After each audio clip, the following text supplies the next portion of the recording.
I 26 meters need advice about an upcoming family gathering that's making my anxiety spiral out of control. My girlfriend Emma 27F and I have been together for 4 years, meeting during our final year of college. We started as friends when we were paired for a group project in our business ethics class. I was immediately drawn to her quiet intelligence and the way she could command attention without being loud or aggressive. After a year of friendship, we started dating. The first 2 years of our relationship were amazing. Emma got along great with my family, especially my sister Amy 29F. They would often go shopping together or have lunch dates without me. My mom Sarah 55F particularly liked Emma because she reminded her of herself at that age, ambitious and hardworking. Emma would come over for family dinners twice a week, and everything seemed perfect. But things changed drastically 3 years ago. Emma's family situation at home became increasingly difficult. Her parents' marriage was falling apart, and their house became a battlefield. Her dad Jack 55 meters, who owns a successful construction company, was always working late. Her mom Lisa 50F suspected he was having an affair with his secretary. He wasn't. We found out later he was actually trying to save their failing business. Their fights got so bad that Emma would often call me crying in the middle of the night. One particularly bad night, Emma called me at 3 a.m. Her parents' fight had turned physical, not between them, but Lisa had thrown a vase at the wall in frustration, and the shattered pieces nearly hit Emma. My mom overheard me trying to calm Emma down and immediately offered to let her stay with us. Emma accepted, and that's when things started going downhill. The first week at our house was fine. Emma stayed in our guest room, went to work at her marketing job, and everything seemed normal. But my mom, being the observant person she is, started noticing things. Emma would skip breakfast saying she was running late. She'd push food around her plate during dinner but barely eat anything. She spent most of her time in the guest room when she wasn't working. My mom tried to talk to her privately several times, but Emma would brush it off saying she was just stressed about her family situation. Looking back, I should have noticed how Emma's face would tighten every time my mom tried to discuss her eating habits. I should have realized something deeper was going on. Everything came to a head during a family dinner. My grandparents were visiting, and Mom had made Emma's favorite lasagna. Emma was doing her usual routine of moving food around her plate when my mom suddenly spoke up. In front of my grandparents, my dad Mark 57 meters, my sister, and me, she started talking about how concerned she was about Emma's eating habits. She mentioned how she hadn't seen Emma eat a proper meal in weeks and how unhealthy it was to starve yourself. Emma's face went completely white. She stood up so quickly she knocked over her water glass, and without saying a word, she grabbed her keys and left. I tried to follow her, but she was already in her car and driving away. When I got back inside, Amy was yelling at Mom for embarrassing Emma. Mom was crying saying she was just worried, and Dad was trying to calm everyone down. Emma went back to her parents' house that night. Despite their issues, she felt less judged there than at our place. I supported her decision because what my mom did was completely out of line. You don't call out someone's potential eating issues in front of an audience, no matter how concerned you are. When Emma's dad found out what happened, he was livid. He called our house at midnight, and I still remember hearing my mom's side of the conversation. She kept saying she was just trying to help, but Jack wasn't having it. He called her controlling and manipulative, said she had no right to humiliate his daughter, and warned her to stay away from Emma. Emma's mom took a different approach. She simply pretended my mom didn't exist whenever they happened to be in the same place, like at college graduation or local community events. Over time, Emma and my mom managed to work through their issues. Emma recognized that my mom's heart was in the right place, even if her actions were wrong. Mom apologized multiple times and promised to never interfere like that again. They're cordial now, not as close as before, but they can have normal conversations and be in the same room without tension. But now we're facing a new challenge.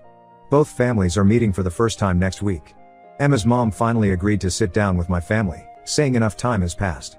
The problem is Emma's dad. He's been making comments about finally being able to confront my mom face to face about how she treated Emma. Last week during dinner at their house, he specifically said he's been waiting 3 years to tell my mom exactly what kind of person she is. When I brought this up with Emma, her response shocked me. She thinks her dad has every right to confront my mom about what happened. She says they're all adults and can handle a confrontation. When I pointed out that this could ruin any chance of our families getting along, she just shrugged and said maybe some things need to be said out loud. The part that frustrates me most is that Emma refuses to even try to talk her dad down. She says he's stubborn and will do what he wants anyway, so there's no point. But I've seen her stand up to her dad about other things, like when he didn't want her to take her current job because it meant working with her ex-boyfriend's cousin. She stood her ground then, so why won't she do it now? I understand everyone's perspective here. My mom shouldn't have confronted Emma about her eating habits in front of others. That was wrong and potentially harmful. Emma's dad has every right to be angry about how his daughter was treated. Emma probably feels caught in the middle. But bringing up a 3-year-old issue during the first family meeting just seems like asking for trouble. My anxiety, diagnosed when I was 15, is making everything worse.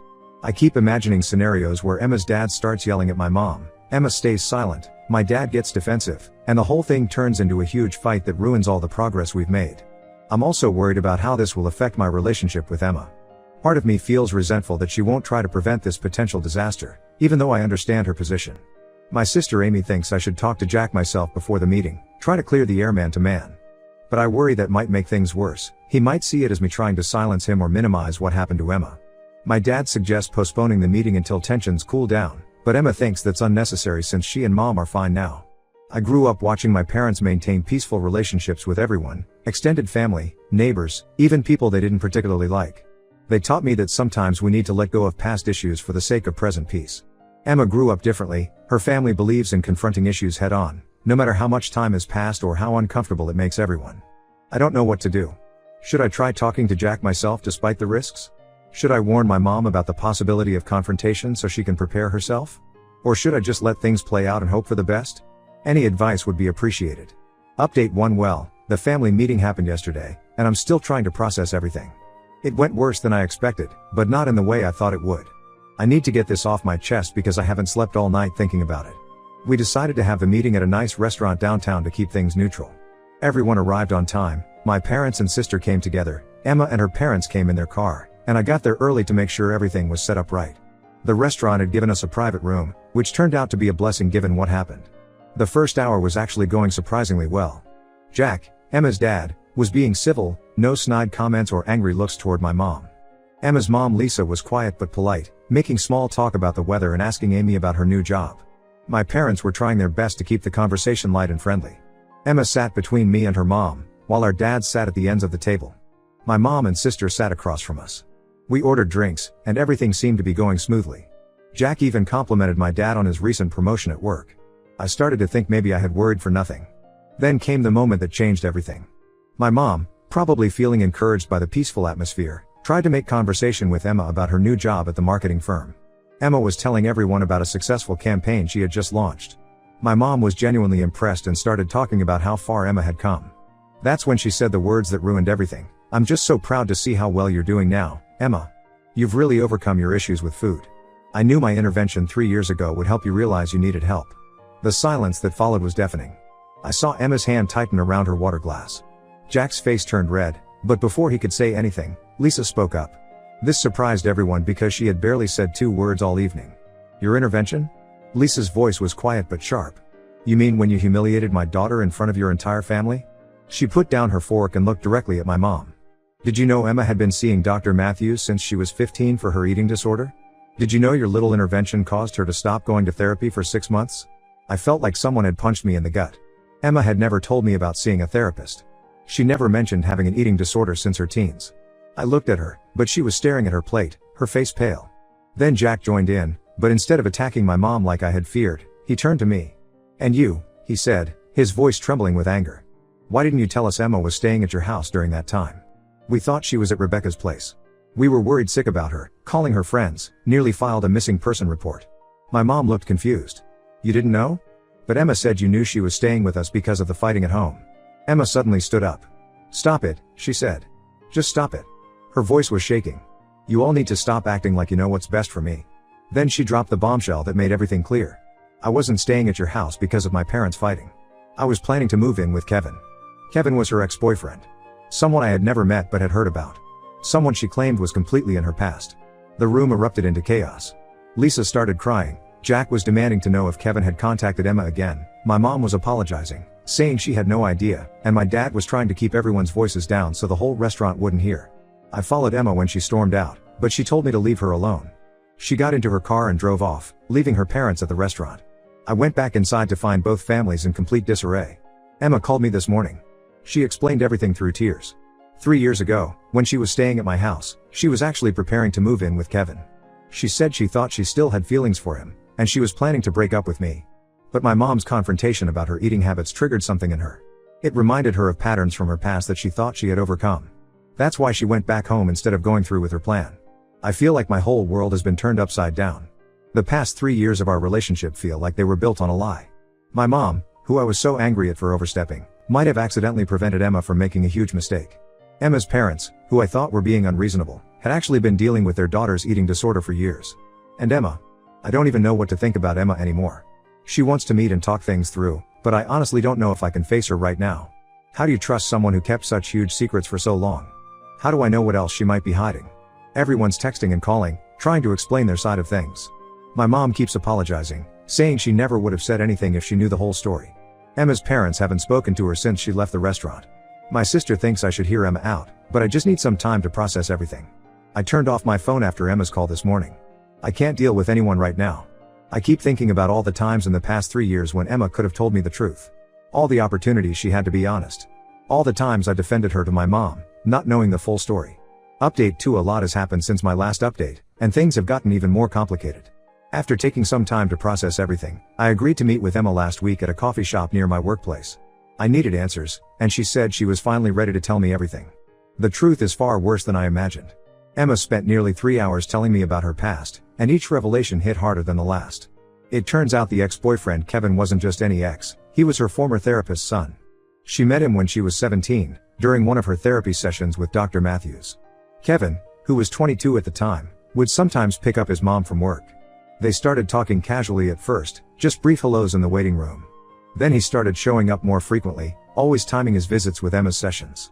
When she turned 18, they began dating secretly. Dr. Matthews had no idea her son was pursuing one of her patients. When Emma's parents finally discovered the relationship, they were furious. They immediately switched her to a different therapist and threatened to report Dr. Matthews for her son's inappropriate behavior. This explains so much about her parents' behavior. What I thought was a toxic home environment was actually them trying to protect their daughter from a predatory relationship. They took away her phone, monitored her social media, and even drove her to and from college, all things I had previously judged them for. When she started dating me in college, they were relieved, thinking she had finally moved on from Kevin. But she hadn't. She maintained secret contact with him throughout our early relationship. The night my mom confronted her about her eating habits, she had been texting Kevin about their plans to move in together. She showed me their old messages from that night. Kevin had an apartment ready for them in another city. He had even bought her a ring. What stopped her wasn't just my mom's confrontation, it was the way mom said things.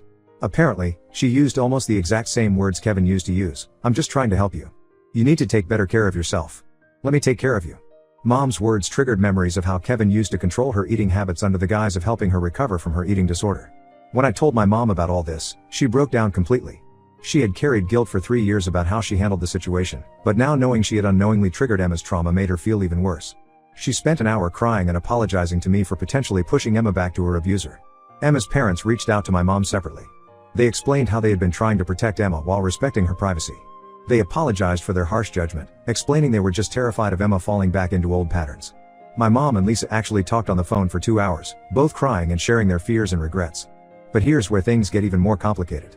Last week, Kevin showed up at Emma's workplace.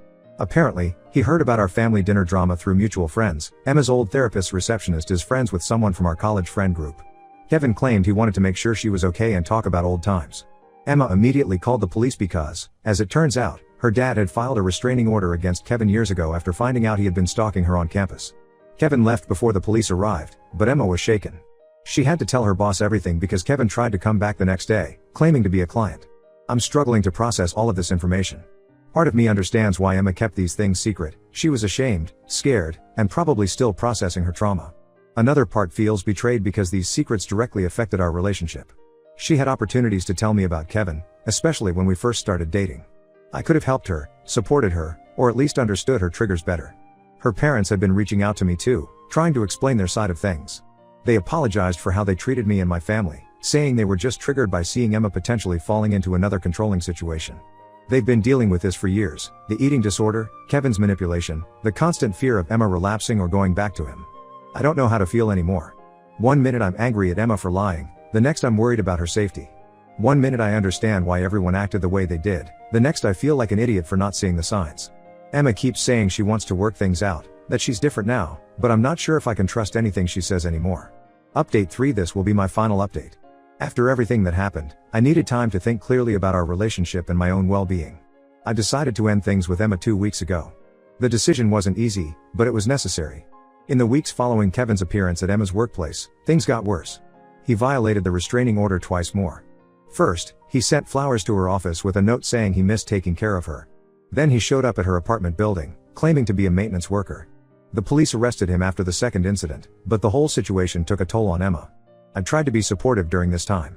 I drove her to work, stayed at her place when she felt scared, and went with her to file police reports. But I started noticing concerning patterns. Emma began skipping meals again, saying she felt too anxious to eat. When I suggested she talk to her therapist about it, she got defensive and accused me of trying to control her like Kevin did. The breaking point came when I found out she had been deleting messages from an unknown number on her phone. She claimed they were spam, but I later discovered they were from Kevin's younger sister, who had been passing messages between them. Emma said she was just trying to get Kevin to leave her alone, but the trust was already broken. What really opened my eyes was a conversation with Emma's college roommate Rachel. She reached out to me after hearing about Kevin's arrest. She told me that during college, Emma had a pattern of hiding things and twisting stories to avoid conflict. Rachel had witnessed Emma juggling multiple relationships while telling each person they were the only one. She would create elaborate lies to cover her tracks, then play the victim when caught. I realized that even if Emma was genuinely trying to change, I couldn't be part of her journey anymore. The constant lies and manipulation had affected my mental health. My anxiety got so bad that I had to take time off work. I couldn't sleep, constantly wondering what else Emma might be hiding. When I broke up with her, she didn't cry or argue. She just said she understood and that she was planning to move to Seattle anyway. She had already accepted a job offer there but hadn't told me yet. Even in our final conversation, there was another hidden truth. Surprisingly, our families have grown closer through all this drama. My mom and Emma's mom meet for coffee regularly now. They're both involved in a support group for families affected by eating disorders.